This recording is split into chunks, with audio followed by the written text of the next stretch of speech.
विमल बहुत परेशान था। उसे समझ में नहीं आ रहा था कि वो इस परिस्थिति से कैसे निपटे। वो अपनी माँ को बहुत चाहता था, किंतु उसकी पत्नी और बच्चे उसकी माँ से बहुत दूर भागते थे, क्योंकि उसकी माँ की एक आंख नहीं थी, साथ ही उसकी कमर भी 90 अंश पर झुकी थी। वैसे वह अपना काम सब खुद कर लेती है, किंतु फिर भी वो उसकी पत्नी और बच्चों के लिए हमेशा खटकती है। दादी, आप ऊपर के कमरे में जाओ, मेरे दोस्त आ रहे हैं, विमल के बेटे अखिल ने बड़े बेरुखी से कहा। पर बेटा, मैं तो यहाँ बहुत दूर बैठी हूँ, विमल की माँ ने बहुत प्यार से कहा। नहीं, आप उनके सामने मत रहो, वो मुझे चिढ़ाते हैं, अखिल ने जोर से डांटते हुए कहा। क्या हुआ अखिल, क्यों चिल्ला रहे हो? विमल की पत्नी कामिनी ने किचन से ही आवाज लगाई। देखो ना माँ, ये दादी यही ड्राइंग रूम में बैठी है और मेरे दोस्त आ रहे हैं, अखिल ने शिकायत भरे लहजे में कहा। माँ जी, आप ऊपर चली जाओ, क्यों हम लोगों को लजवाती हो? कामिनी ने बेटे का पक्ष लेते हुए कहा। बेचारी सरस्वती चुपचाप उठकर जीने के सहारे ऊपर जाने लगी। कमर झुकी होने के कारण उन्हें ऊपर चढ़ने में बहुत परेशानी हो रही थी, किंतु वो पूरी ताकत से ऊपर के एक अकेले कोने वाले कमरे में जाकर बैठ गई। विमल बाजू के कमरे से सब सुन रहा था। उसे कष्ट हो रहा था कि उसकी माँ को अपमानित होना पड़ रहा है, किंतु वो असहाय था। अगर वो कुछ कहता है तो पत्नी और बच्चे उसका विरोध करने लगते हैं। दूसरे उनके तर्क भी सही लगते हैं। चूंकि वो एक प्रशासनिक अधिकारी था, उसका सामाजिक स्तर बहुत ऊंचा था, उसकी ससुराल भी एक उच्च घराने में थी, अतः वह चुपचाप इस तरह हर दिन अपनी माँ को अपमानित होते देखता रहता था। रात को विमल की पत्नी ने कहा, देखो जी, अब कुछ करो। कल कलेक्टर साहब की पत्नी आई थी। माँ जी अपनी देशी धूमधारा में उनसे मिली। मुझे बहुत शर्म आ रही थी, बताते हुए कि ये मेरी सास है। मैंने कह दिया कि दूर की रिश्तेदार है, इलाज कराने आई है। विमल को रोना आ गया, किंतु फिर भी वह चुप रहा। उसे समझ में नहीं आ रहा था कि वो क्या करे। अपने बेटे की मन स्थिति को सरस्वती अच्छी तरह से जानती थी और बेटे को कोई कष्ट न हो, इसलिए वो हर बात को चुपचाप सह लेती थी। विमल बहुत उदास रहने लगा। एक तरफ परिवार और सामाजिक स्तर पर जीने की प्रतिबद्धता थी, तो दूसरी ओर माँ। आखिर माँ से अपने बेटे की यह हालत नहीं देखी गई। एक दिन उसने अपने बेटे से कहा, विमल बहुत दिन हो गए हैं, मैं अपने गांव जाना चाहती हूँ, मुझे वहाँ पहुँचा दो, मेरा यहाँ मन नहीं ला रहा। किंतु माँ, वहाँ तो कोई नहीं है, तुम्हारी देखभाल कौन करेगा? विमल ने आश्चर्य से पूछा। अरे, सब गांव वाले तो हैं और वो तुम्हारे मामा जी तो उसी गांव में रहते हैं, और फिर हम सारी व्यवस्थाएं कर आएंगे न। कामिनी को तो जैसे मन की मुराद मिल गई हो। हाँ बेटा, बहू सही कह रही है, सरस्वती ने लंबी सांस लेते हुए कहा।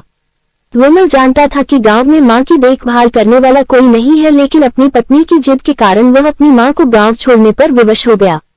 माँ को गांव छोड़कर आते वक्त उसे रोना आ रहा था तथा अपनी बेबसी पर गुस्सा भी आ रहा था, किंतु परिवार, पत्नी और समाज ने उसके इन मनोभावों को दबा दिया और वो सुकून सा महसूस करने लगा। कुछ दिनों के बाद उसके चाचा, जो अमेरिका में रहते थे, आने वाले थे। जब विमल बहुत छोटा था, उसके पिता जीवित थे तब वो भारत आए थे और उसके बाद वो अब भारत आने वाले थे। पूरा परिवार और आस पड़ोस बहुत उत्साहित था। अमेरिका से विमल के डॉक्टर चाचा आ रहे थे। डॉक्टर रमेश ने जैसे ही घर में कदम रखा, सबने मिलकर बहुत उत्साह से उनका स्वागत किया। क्यों विमल भाभी नहीं दिख रही, कहाँ हैं? डॉक्टर रमेश ने उत्सुकता पूर्वक पूछा। जी वो गांव में रहती हैं, यहाँ उनका मन नहीं लगा, कामिनी ने सपाट लहजे में उत्तर दिया।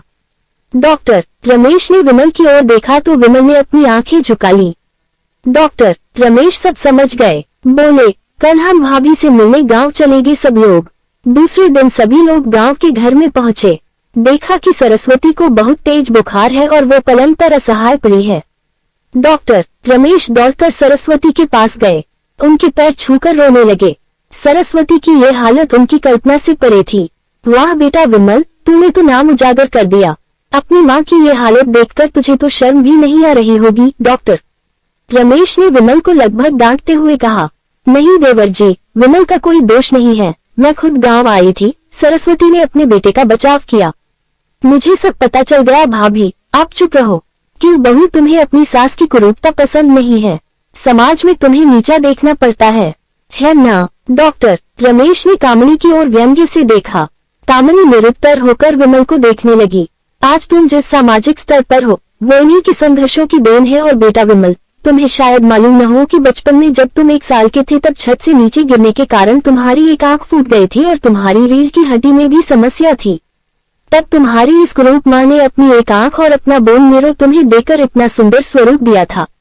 कामिनी बेटा, इतने सालों तक संघर्ष करके बेटे को प्रशासनिक अधिकारी बनाने वाली इस संघर्षशील औरत की तुम लोगों ने ये दशा कर दी।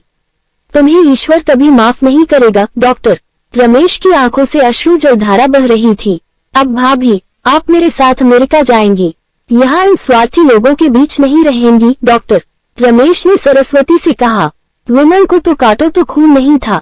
डॉक्टर रमेश जो उसके चाचा थे, उन्होंने जो राज बताया उसके बाद तो विमल को यही लग रहा था कि उससे ज्यादा पापी इंसान इस दुनिया में कोई और है ही नहीं। वह दौड़ता गया और माँ सरस्वती के कदमों से लिपट गया। माँ, मेरा अपराध अक्षम्य है। मैं जानबूझकर चुप्पी साधे रहा, आपका अपमान करवाता रहा। अब सिर्फ आप ही उस घर में मेरे साथ रहेंगी और कोई नहीं। विमल ने आग्नेय दृष्टि से अपनी पत्नी और बच्चों को देखा। कामिनी को भी बहुत पश्चाताप हो रहा था, किंतु उसकी हिम्मत नहीं हो रही थी कि वो सरस्वती से आंख मिलाए। सरस्वती ने कामिनी की मन स्थिति को समझकर उसको पुचकारते हुए अपने पास बुलाया और विमल को डांटते हुए कहा, खबरदार, जो मेरी बहू को मुझसे अलग करने की कोशिश की तो तुझे ही घर से बाहर निकाल दूंगी। कामिनी और बच्चों ने सरस्वती के पैर पड़ते हुए अपने व्यवहार पर माफी मांगी और माँ के हृदय ने सबको माफ कर दिया। ये कहानी कैसी लगी हमें कमेंट करके अवश्य बताएं। अगर आप चैनल पर नए आए हैं तो चैनल को सब्सक्राइब करें, वीडियो को लाइक करें। वीडियो देखने के लिए आपका धन्यवाद।